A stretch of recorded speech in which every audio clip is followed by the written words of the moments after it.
నమస్తే మిత్రులారా, బాగున్నారా అందరూ? నేను ఇప్పుడు క్యారెట్ ఇంకా ఇవ్వండి పెసరపప్పుతో ఒక స్వీట్ చేస్తున్నాను.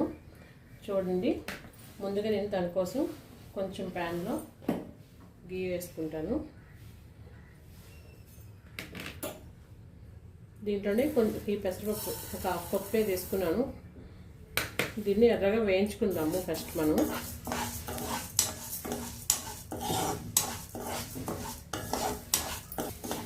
చూడండి ఫ్రెండ్స్, ఎలా ఎర్రగా వేయించుకున్నాను కదా. నేను దీన్ని ఒక బౌల్లో తీసేసుకుంటాను, ఎందుకంటే క్యారెట్ కూడా వేపుకోవాలి దీనికి. తర్వాత మళ్ళీ యాడ్ చేసుకుందాము, ఓకేనా? చూడండి, మళ్ళీ స్టవ్ ఆన్ చేసుకుందాము. ఇంకొంచెం గీ ఉంది కదా, అది కూడా వేసేసుకొని ఇప్పుడు నేను క్యారెట్ తురుము దీన్ని ఫ్రై చేసుకుంటాను బాగా. అంటే ఏం లేదు, పచ్చివాసన పోయే వరకు బాగా ఫ్రై చేసేసుకొని మళ్ళీ రెండు కలిపి ఉడికిస్తాం అనమాట. లాస్ట్లో మనం పాలేసి ఉడికిస్తాము. తర్వాత షుగర్ యాడ్ చేసుకుంటాం ఇందులో. ఇంకేం ఫ్రెండ్స్ సంగతులు? మీరు కామెంట్స్ రూపంలో నేను చేసే వంటలన్నీ మీరు కామెంట్ పెట్టాలి, అప్పుడే నాకు తెలుస్తుంది నేను ఎలా చేస్తున్నాను అనేది. ఓకేనా ఫ్రెండ్స్? మర్చిపోవద్దు, మీరు ఖాళీ ఉన్నప్పుడు నా వీడియో చూసేటప్పుడు లైక్ చేయండి ప్లీజ్. అలాగే కామెంట్ కూడా చేయండి ఎలా చేస్తున్నాను. ఏమైనా మిస్టేక్స్ ఉన్నా కూడా చెప్పండి కామెంట్ రూపంలో. ఓకేనా ఫ్రెండ్స్?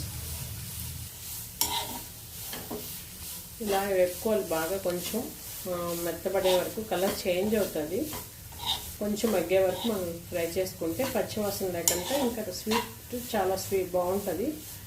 ఒకసారి ఇలా ట్రై చేయండి, నచ్చుతుంది. ఆల్మోస్ట్ అంటే తెలుసు, కాకపోతే నేను నా స్టైల్లో ఎలా చేస్తున్నాను అనేది మీకు చూపిస్తున్నాను.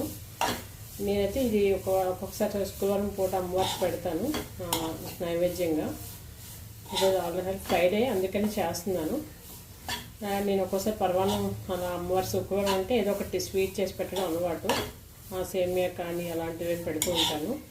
ఇంకా మీకు వీడియో చూపించినట్టు ఉంటుంది, అమ్మవారికి నైవేద్యం కూడా అవుతుందని నేను ఇంక స్వీట్ చేస్తున్నాను ఫ్రెండ్స్. చూడండి ఫ్రెండ్స్, ఇలా కొంచెం బాగా ఎగిపోయింది కదా.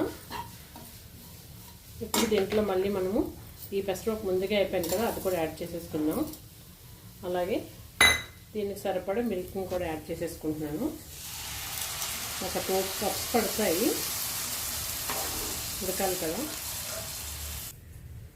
2 కప్పులు పాలు వేసుకొని అలా సిమ్లో పెట్టేద్దాము. ఒక 10 నిమిషాలు ఉడికిపోతుంది బాగా. కొంచెం ఉడికాక షుగర్ యాడ్ చేసుకుంటాను నేను. ఇప్పుడు దీనికి మూత పెట్టేసుకుందాం. ఈ పిల్లలకు కూడా నచ్చుతుంది, ఎందుకంటే క్యారెట్ పెసరపప్పు మంచిది కదా, కడుపులో కూడా చల్లగా ఉంటుంది. సో నేను మా పిల్లలు కూడా ఇష్టంగానే తింటారు. ఇంకా నైవేద్యం అన్నీ ఒకటే అయిపోతాయి.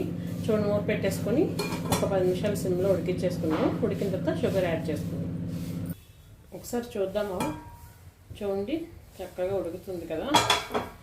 ఇంకొక 5 మినిట్స్ అయితే ఉడికిపోతుంది. ఉడికిపోయాక మనం షుగర్ యాడ్ చేద్దాము. మళ్ళీ ఒకసారి మూత పెట్టేసుకుంటా కలిపాను. ఒకసారి చూద్దామా ఫ్రెండ్స్? చూడండి, ఉడికింది కదా, కొంచెం ఉడికింది. ఇదంతా ఇలా సైడ్స్ ఉన్నది కొంచెం ఇలా వేసుకుందాము. ఇప్పుడు షుగర్ కూడా యాడ్ చేసుకుంటున్నాను. 1 కప్పుకి 1 కప్పు అంతే, కొంచెం ఎక్కువ అంటే స్వీట్ బట్టి. మీకు ఎక్కువ స్వీట్ అంటే ఎక్కువ, తక్కువ లైట్గానే వేసుకోండి. మరొకసారి షుగర్ వేసాం కాబట్టి ఇంకొక 5 మినిట్స్ అలా ఉడికిస్తే కమ్మగా ఉంటుంది. మళ్ళీ నేను ఒకసారి కలిపేసి మూత పెట్టేస్తున్నాను.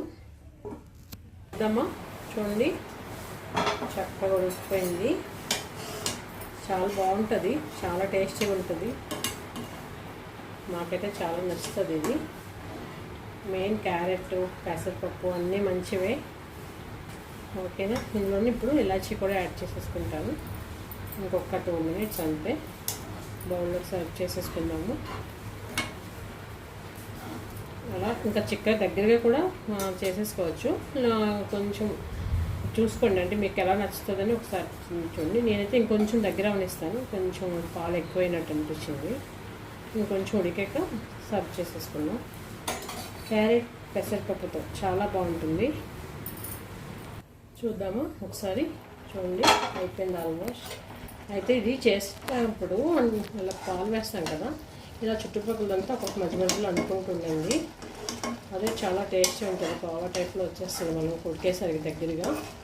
చూడండి రెడీ అయిపోయింది. ఇది ఇంకా స్టవ్ ఆఫ్ చేసేసుకుంటున్నాను. బౌల్లోకి సర్వ్ చేసుకుందాం.